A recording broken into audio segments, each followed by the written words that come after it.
En momentos muy difíciles donde las papas queman prácticamente porque se perdían todos los días muchas vidas, se pudo controlar y lo pudo hacer, nos guste o no nos guste el gobierno, pero lo pudo hacer el ministro de Salud en ese momento, Hernando Ceballos Flores. Lo supo hacer, tuvo una gran estrategia y hoy lo hemos invitado para hablar sobre lo que viene sucediendo con el dengue, ahora el sarampión y otras epidemias que no se ha podido controlar y que se tira la pelota por los gobiernos regionales y que se declara en estado de emergencia sin saber qué plan y qué estrategia hay. ¿Cómo está, doctor? Buenas tardes y muchísimas gracias por estar en Conéctate con Mayra. No, un gusto conversar con ustedes y con los amigos que nos están escuchando y viendo en este medio de comunicación, así que un gusto a su disposición, por supuesto. Doctor, hay una gran preocupación. Hay muchísimos casos de dengue en el Perú. Solo Casma, mi provincia de Casma, donde he vivido muchos años de mi vida, tiene 6 fallecidos. Aparentemente son 7 que el ministerio o el MINSA no lo quiere calificar como muerte por dengue. En Ica tengo personas fallecidas por dengue. En Piura, en La Libertad, en Chepén, en diferentes regiones del país. Se está desbordando, está saliendo de las manos. El ministro de Salud, César Vázquez, responsabiliza a los gobiernos regionales de la situación actual en la que nos encontramos. Me gustaría saber la opinión con la expertise que usted tiene, de quién es la responsabilidad, qué es lo que pasó, cómo llegamos a esta cifra de dengue que cada día va terminando con la vida de muchas personas. Bueno, yo creo que de parte de las autoridades nacionales no es una buena forma de encarar los problemas responsabilizando a los otros subsistemas. Digo esto porque, a ver, en salud nosotros tenemos un sistema nacional de salud y el rol rector, quien define las políticas nacionales, en lo que tiene que ver con cumplimiento de los objetivos, la elaboración de estrategias y planes, la fiscalización de cómo marchan los proyectos y su parte operativa, es del Ministerio de Salud. El Ministerio de Salud es la organización tutelar. Los gobiernos regionales tienen una responsabilidad operativa, pero esto de ninguna manera rebaja la responsabilidad del nivel central, del ministro y de su equipo técnico.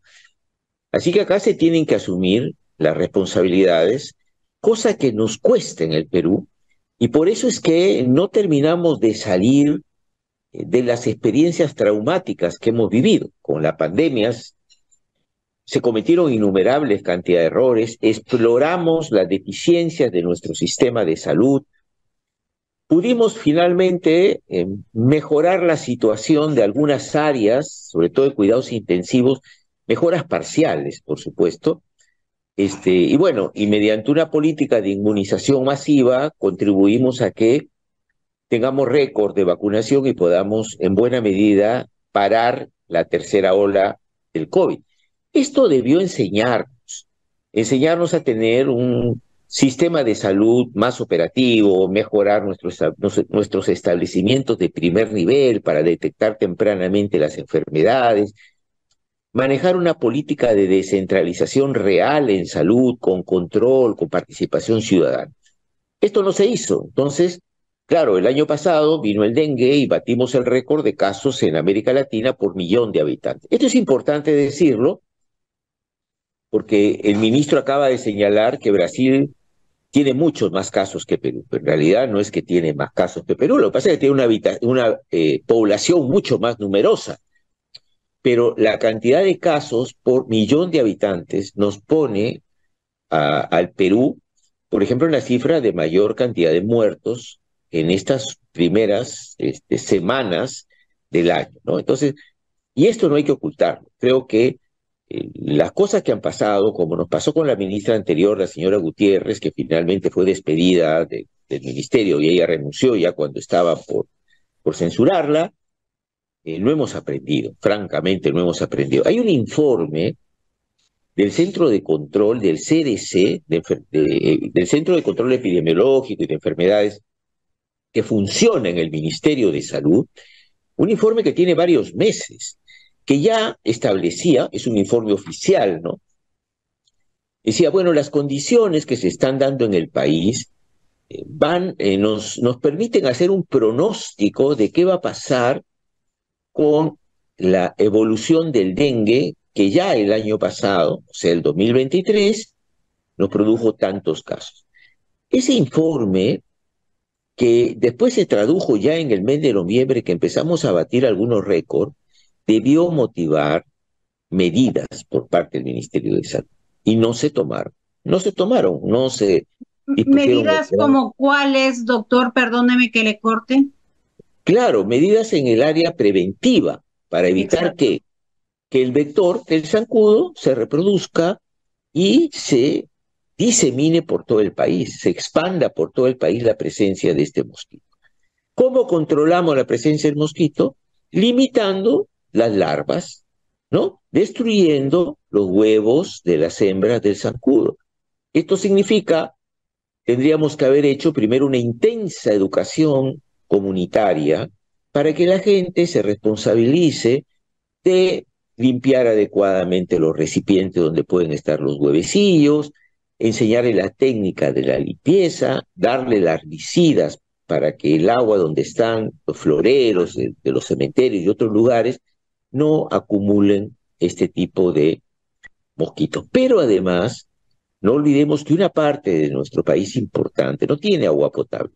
La gente tiene que almacenar el agua. Entonces, el ministerio debió darles tapas especiales para que no se acerquen los mosquitos y pongan sus huevitos en esa agua. Esta medida no se tomaron. No se dispusieron suficiente cantidad de brigadas para ir casa por casa. Tampoco se fumigó, que no es tan efectivo ahora, pero en determinadas horas para el zancudo que esté en vuelo, ayuda, ¿no? Pero estas medidas no se hicieron, no se organizó la comunidad y ahora ya el dengue nos desbordó. No es que nos va a desbordar, ya nos desbordó. Como, Tenemos, sí. Como tenemos usted, más del doble de casos, sí. como usted lo acaba de mencionar, porque quiero que esa parte quede claro, no es como el ministro de Salud lo viene mencionando, no es solo responsabilidad de los gobiernos regionales, sino del Ministerio de Salud. Esto no es como el ministro de Salud lo viene anunciando de diversas maneras, prácticamente lavándose las manos y tirando la pelota a los gobiernos regionales. Solo ese punto que quede bien claro, por favor, doctor. Sí, lo que sucede es que cuando hablamos de la responsabilidad del Ministerio de Salud, que existe y que es digamos, el primer actor en la lucha por evitar que el dengue se expanda en nuestro país, tampoco quiere decir que los gobiernos regionales, que tienen que desarrollar las partes operativas, no tienen una responsabilidad en acelerar este proceso operativo a nivel de todas las regiones, exigirle al nivel central el apoyo técnico y los recursos financieros para poder controlar gente, poder hacer, digamos, llevar adelante las medidas necesarias para el plan que tiene que existir y ser ejecutado se lleve adelante, ¿no?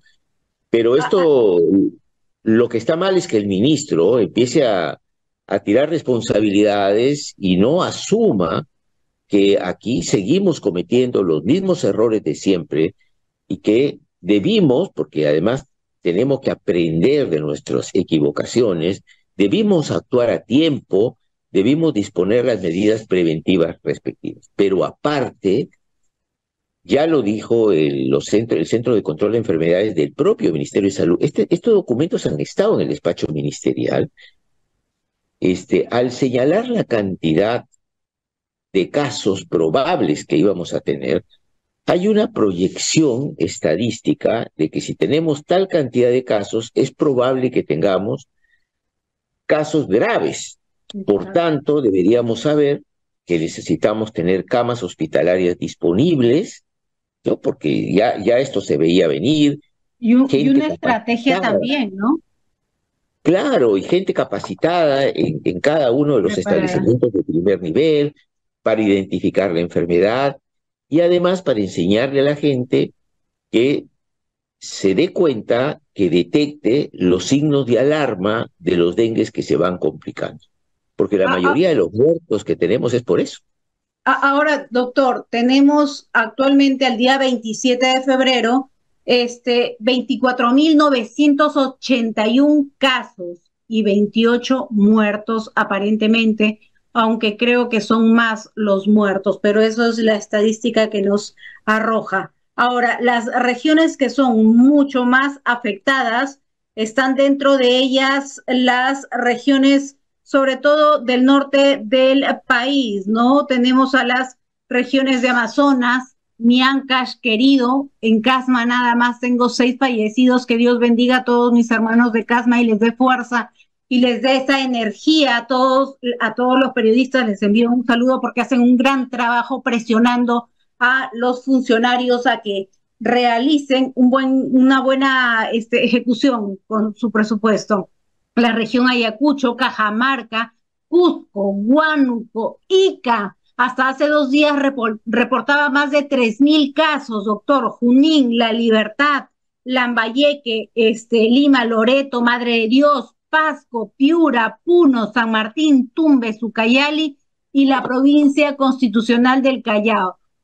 Aparentemente creo que todas las regiones del Perú tiene excepto creo de Moquegua, que no tiene dengue. Después todos están en estas consideradas en estas regiones. El gobierno ha declarado en emergencia sanitaria a 20 regiones por el plazo de 90 días debido al incremento del dengue. Yo con todo respeto le quiero hacer esta pregunta porque la verdad que sus declaratorias de emergencia, como fue en Seguridad Ciudadana, fue una burla para el país. No funcionó, fue algo que no existió. No podemos tener una declaratoria de emergencia si no existe un plan estratégico, si no existen medidas para tomar, si no existe una ruta de cómo trabajarlo, de cómo erradicar el dengue, si no existe una ruta de cómo mejorarlo. ¿Cómo considera usted esta declaratoria de emergencia por parte del Ejecutivo en caso del dengue y escuchar al ministro de Salud echarle la pelota a los gobiernos regionales? ¿De qué estrategia y de qué ruta estamos hablando para combatir el dengue? Bueno, lo primero es que las cifras que me han referenciado de algunos epidemiólogos es que estamos en mayor cantidad de casos, estamos en cerca de 31.000 casos. Wow. Y de muertos estamos por comprobar, y en total tenemos 32 y por comprobar 8, o sea que estaremos alrededor de 40 fallecidos. Ahora, la declaratoria de emergencia, ¿qué significa? Significa la posibilidad que se ejecuten más rápidamente compras, ¿no? Que se puedan saltar algunos procedimientos burocráticos, administrativos, con la agilidad necesaria frente a una situación que se va agravando, ¿no? Pero en sí misma, la declaratoria de emergencia no significa que ya controlamos el dengue. Usted tiene razón cuando señala, muy bien, nos están asignando dinero, no sabemos si ese dinero viene de golpe o por partes. En realidad, Piura es una de las regiones que ha recibido menos dinero ahora. Y el ministro ha dicho, bueno, les envié poco dinero para que primero ejecuten lo que tienen y después les vamos a enviar más. Pero lo importante aquí es cuál es la estrategia y qué vamos a hacer para controlar el dengue. Está bien, declaramos la emergencia ahí, esto automáticamente no lo resuelve. Entonces hay que garantizar otro tipo de aspectos, entre ellos un plan claro y una estrategia de cumplimiento de ese plan. ¿Cuál sería?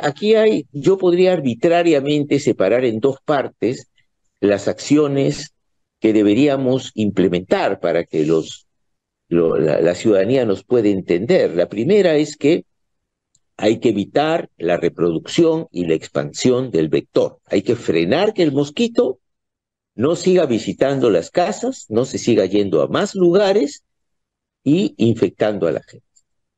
El mosquito no es nuevo en nuestro país ni en el mundo. El mosquito tiene cientos de años. El problema aquí es que no terminamos de aprender que hay que controlar la reproducción de este mosquito, si no nos hace daño, ¿no? porque además es una variedad de mosquito, el Aedes aegypti. ¿Cómo es que se controla esta parte preventiva, que es la primera parte? No se controla, yo salgo y fumigo a cualquier hora del día, ¿no? O me saco una foto con un equipo de fumigación, eso no nos ayuda, ¿no? En realidad la fumigación es efectiva para el mosquito que está volando, y el mosquito vuela muy tempranito o después de las 6 de la tarde. Fumigar en otras horas donde el mosquito no está volando no nos sirve. Pero entonces, ¿dónde está lo más importante? Lo más importante es educar a la gente, es organizarla, es crear miles de brigadas que vayan casa por casa, viendo si hay recipientes, viendo si la gente sabe cómo cuidarse, dándole cartillas a la población para que sepa detectar si hay signos de alarma. Ahora, eso y capacitar a los que van casa por casa no es tan fácil de lograr en 4 o 5 días. Por eso es que hay una responsabilidad del Ministerio de Salud de no haber actuado antes. ¿Por qué? Porque si yo dejo el recipiente con los huevecitos, esos huevecitos se convierten en larvas y se convierten después en mosquitos. Entonces hay todo un proceso de 10 días, depende de las condiciones, que yo no he actuado. Por eso ya no desbordó el dengue. Así que lo que hay que hacer es tomar medidas rápidas para evitar que se siga expandiendo, ¿no? Esto es en el Doctor, área preventiva. Sí. ¿por, por qué el Perú está acostumbrado a ni siquiera solucionar, doctor, sino a mitigar los problemas que tenemos cuando existe o cuando tendríamos que tener la educación de prevención? Porque el dengue se puede prevenir si sabemos que enero, febrero, estos meses son los más complicados para los mosquitos. ¿Por qué no se trabaja antes? Lo que pasa es que tenemos un Estado ineficiente, un Estado que, en lugar de irse potenciando desde hace décadas, lo que se ha hecho es reducir la capacidad operativa del Estado, no solamente en salud, también en educación, en seguridad ciudadana, en empleo digno. Hemos reducido el Estado, y esto se refleja cuando el paciente se complica, ¿no? No tenemos buenos establecimientos, no tenemos medicamentos, no tenemos personal suficiente para poderlo atender. Es decir, hay un criterio economicista con la salud. Bueno, como no tengo la epidemia, pues yo reduzco la cantidad de personal, despido personal, y entonces, claro, viene la emergencia y tengo que empezar de nuevo, y entonces empiezo a contratar a mis amigos, empiezo a contratar a mis allegados, y no hay una mejora en los niveles de operatividad, de capacitación, de especialización. Bueno, una cosa es la parte preventiva, pero ahora, francamente, ya estamos en la parte donde el Ministerio de Salud debería disponer unidades para atender los casos que se van complicando. Ya tenemos los más de 30.000 casos que tenemos de dengue en el país, ya nos está generando muertos. Y los muertos y los fallecidos es porque nuestro sistema de salud no responde rápido. Ahora, Entonces, doctor, si me permite, en el estado de la infraestructura de los hospitales y del recurso humano, ¿cómo estamos para hacerle frente al dengue? Tenemos los hospitales, porque yo recuerdo muy bien que incluso el año pasado en Piura se armaron algunas carpas que no sé si al final funcionaron, pero que improvisaron, ¿no? Y también recuerdo que no habían especialistas para poder atender de manera eficiente a los pacientes y que por eso morían. bueno, seguimos igual, ¿no? Es decir, si bien implementamos algunas unidades que se llaman Ubiclin, que son unidades de vigilancia, pero fueron muy escasas. Necesitamos ya tener desplazadas por toda la región estas ubiclines para que el paciente que se encuentre con síntomas pueda ser tratado ahí aislado. En realidad no necesitamos unidades de cuidados intensivos, salvo para escasísimos pacientes, sino si queremos controlar la muerte de la gente, pues lo primero que hay que hacer es que la gente sepa cuando un dengue simple se empieza a complicar. Y entonces, cuando vemos que se empieza a complicar, ahí es donde debemos acercarnos rápidamente para que se le dé el tratamiento respectivo, para que se le hagan los análisis necesarios. Lo que pasa es que cuando la cantidad de pacientes nos desborda la cantidad de personal que tenemos, cuando no tenemos laboratorios y cuando no tenemos camas para hospitalizar a la gente. Entonces, el problema es que no hemos aprendido y todavía no tenemos la capacidad para poder absorber esos pacientes. Esto es responsabilidad del Ministerio de Salud. No podemos construir, obviamente, hospitales ahora en 2, 3 semanas, pero tenemos que disponer, ya deberíamos haber tenido un plan para disponer lugares donde hospitalizar a estos pacientes. Y digo, ya deberíamos tener un plan porque ya se sabía que íbamos a tener un incremento mayor todavía que el que tuvimos el año pasado de pacientes. El año pasado fue terrible para la gente esperar afuera, parados, con el dengue encima, con la fiebre, con el malestar, porque no había suficiente cantidad de personal. Imagínense ahora que tenemos el doble de casos y además una proyección de que esto se va a incrementar mucho más. Así es. Entonces, Y eso es lo que preocupa, doctor, el incremento y el que se declare estado de emergencia. Y para mí el estado de emergencia es una burla porque yo no veo ningún trabajo más que, como usted lo acaba de mencionar, fumigar y tomar una foto en las redes, ¿no? Ahora, me quiero ir de esta entrevista agradeciéndole siempre la disposición para poder ilustrarnos un poco con la situación actual sobre el sector salud. ¿Cómo califica usted en este momento el sistema de salud de nuestro país a consecuencia del dengue? Bueno, en realidad nos vuelve a mostrar, ya nos lo mostró en la pandemia, que tenemos un sistema de salud fragmentado, porque aquí ninguno de los subsistemas, ni el Ministerio, ni la Seguridad Social, ni las Fuerzas Armadas, están articuladas de manera correcta. Ni siquiera tenemos una historia clínica única. Ni siquiera tenemos una planificación en la cantidad de recursos que necesitamos en cada región. Entonces, estamos muy desarticulados con un sistema muy fragmentado, sin presupuesto y con mucha corrupción en el sector salud, ¿no? No hay meritocracia, no hay concursos, y todo eso nos pone en una situación de debilidad, de fragilidad en nuestro sistema, que esperemos que se corrija. Hay un plan, nosotros dejamos en el Ministerio un plan para una reforma real del sistema de salud, fortaleciendo el primer nivel de atención, la atención primaria de salud, el sistema único de salud como una perspectiva interesante para ordenar la salud en el país, sin lesionar los intereses, por supuesto, de los asegurados, pero todo eso no se ha resuelto. La verdad que seguimos con una enorme deficiencia en el camino que debemos recorrer para que la salud sea un derecho para la gente, ¿no? Bueno, esperemos, yo creo que esto también tiene que ver con el tipo de gobierno que tenemos, un gobierno que no cumple, sin liderazgo, se dedica más bien a desconocer la voluntad popular. Esperemos que más temprano que tarde podamos resolver esto y la salud sea una prioridad en el país.